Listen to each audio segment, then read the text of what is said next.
देखिए अब इतने बड़े बड़े दिग्गजों के बाद ऋषा दीक्षित जी भी चुनाव में उतर गई हैं, तो आप सबसे रिक्वेस्ट है कि ऋषा जी को जिताइए। क्यों संजय जी?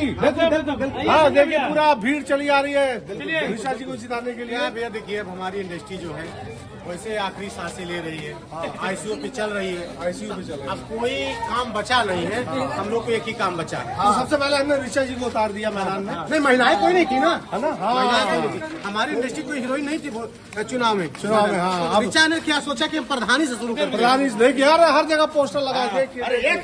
चुनाव चिन्ह काठ गाड़ी क्रमांक संख्या 9 से ऋषा दीक्षित को जिताइए। चुनाव निशान भी ऐसा मिला, काठ गाड़ी सब काठ गाड़ी लेके चले। चले आगे चलते रहिए। हाँ चलते रहिए। और उधर भी देखिए, उधर भी पोस्टर लगा दिखाइए, हट जाइए देखिए इधर भी देखिए पोस्टर लगा हुआ है हर जगह पूरे गांव में।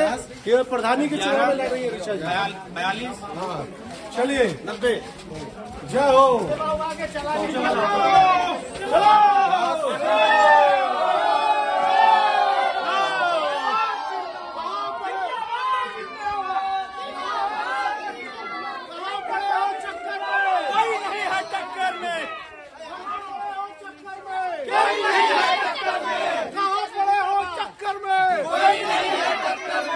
बस हो गया प्रचार।